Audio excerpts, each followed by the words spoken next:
So for some reason, the right joystick doesn't seem to be working fully in manual. I don't know if this is something I'm not turning on. I went through all the settings, and unlike the simulator where you can, do backflips, front flips, rolls, it basically, the right stick is still acting like you're in N mode where it, just basically does light turns and pivots, but not crazy aggressive rolls and dives and all that. Literally can't get to do that.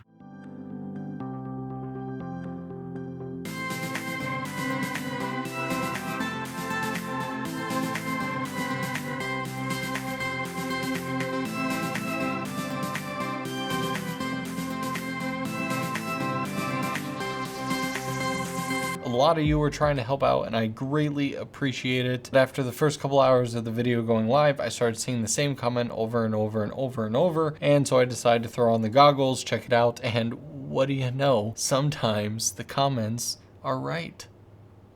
Doesn't make me any less annoyed though, because 2 previous shoot days were wasted by not being able to utilize this mode. Actually, you guys never even saw footage from the first time that I flew this. Technically, it was in woods in a currently undisclosed location. Huge shout out to James Stauffer from Stauffer for Garage. Actually, some of the clips you're seeing right now are from him flying it because I was too nervous. But anyway, here is the issue. And maybe different goggles come out like off the assembly line with different settings, but at least mine was originally set up when I was flying with James to where the M was actually the sport mode. So anytime I would change in the goggles from N to S, nothing would happen.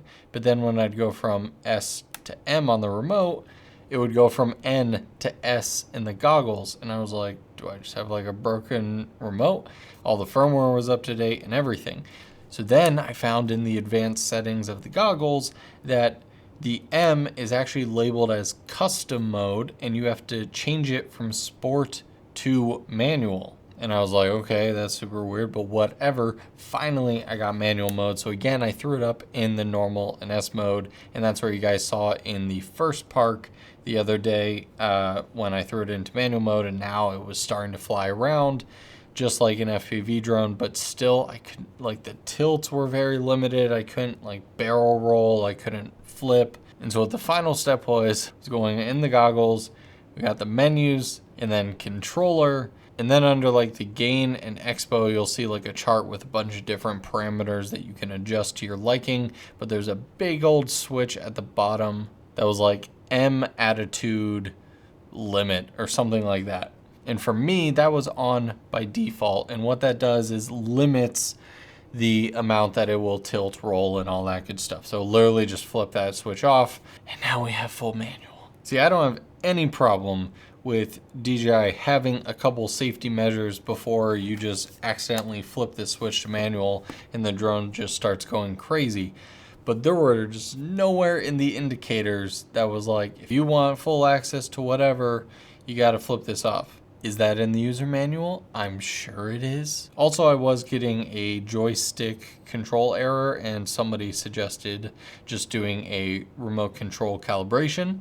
That cleared that right up, so thank you. And this past weekend, we went up to Michelle's mom's house for Passover, and I had a couple hours to kill, but unfortunately, this happened. Trying to fly the DJI FPV out here, and we're at about 35 mile per hour gust winds, so yeah, that's a lot of fun, and also on and off raining, so trying to get some shots here and there, but also being in a neighborhood, I don't want to be too dangerous.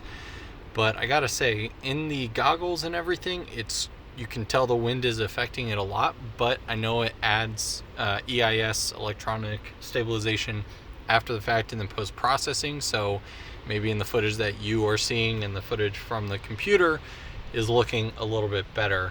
But yeah, it wouldn't let me enter manual mode.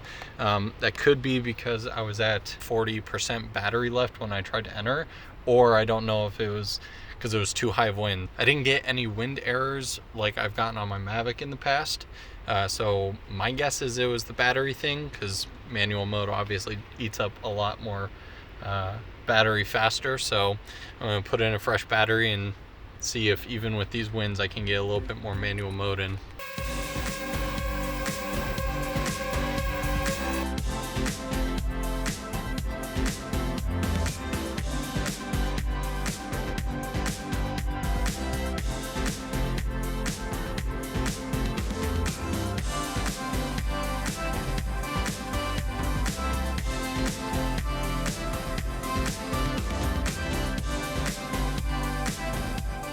Alright, so good news, as I'm sure you just saw the footage, I was able to get into manual mode and fly it around, zip it around, literally for about 20 seconds, and then it started to rain.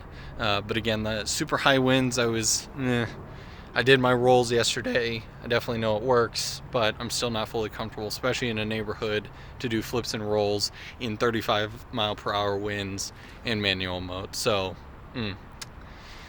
maybe we'll try it once more tomorrow.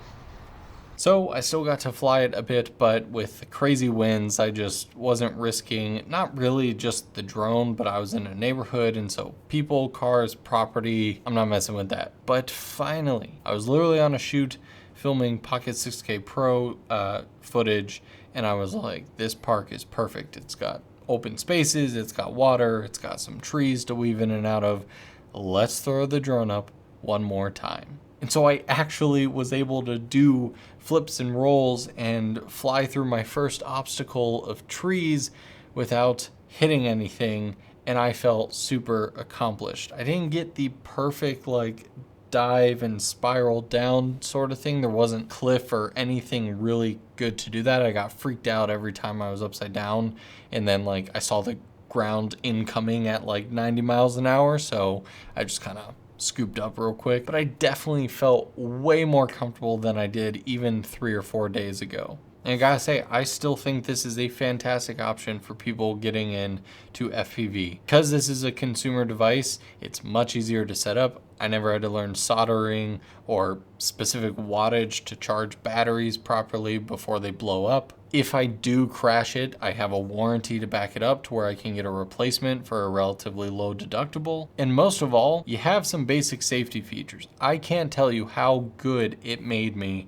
Even today when I was feeling really comfortable, there were certain moments where like I just started having little brain farts, and you know, my muscle memory wasn't perfectly there, and I started to kind of freak out a little bit, and I would see trees incoming very quickly. And so anytime I just hit the pause button, stops in place and just hovers back in end mode and just allows you to kind of recoup and reset yourself. And so for someone like me, this is the perfect blend of safety and fun. But am I gonna keep this drone? I don't think so. The shots that I want to get, I'm just realistically not traveling to those places, at least right now. Maybe at some point in the future when I'm traveling to beautiful waterfalls and mountainscapes and all these places that we've seen the really, really good, like basically the DJI like promo video, then sure, I would love to pick one of these up again. And yes, it was a lot of fun flying in the park, but how often am I really going to do that? When I find a shot here, it's usually a very limited cool shot, kind of like the one I got for the beginning of the Samsung S21 Ultra video I did. See, that's not like the middle of nowhere beautiful scenery. Literally to the left of that is like a highway, to the right of it is like a park. And so I couldn't fly this thing through at 90 miles an hour and constantly see a bunch of cool different spots. That was my one cool shot. Also, like the Mavic 2 Pro, I would love to test out, because then you're getting better quality for cinematography. You're getting a log profile, you can tweak it a bit more. This one has some custom camera settings, but I didn't mess with them all too much. The NDs definitely can help a little bit, but the auto exposure is constantly adjusting. And so all the flying footage that you've seen from this, there's no like color grade on top of that. I didn't tweak it at all. Those are exactly the footage, how it comes out of the camera. And for you, that may be great, perfectly fine, but I like adding a little bit more dramatic effect to my footage. And so for me, having a drone that has a little bit higher quality video options is more important than the acrobatics of this. Again, I'm not taking away what this is. I think it's a fantastic, especially first generation product. If you're watching this and you think you have a need for FPV or cinematography with crazy acrobatic drone footage, nearly like 9 out of 10, 10 out of 10, I don't know, somewhere super high, I highly recommend this thing. Just for me personally, I don't think I would get my money's worth, because After this video ends, and I'm not really focusing on this for new YouTube videos, I guarantee you that this thing is going to collect dust. I'm going to fly it maybe 3 or 4 more times this year. There you guys have it. Hopefully someone else is finding this video if you too had an issue getting into the manual mode, and hopefully that's all fixed. And for everyone else, including myself, this is a nice little closure to the DJI FPV drone. Thanks so much for watching, guys, and I'll see you in the next video.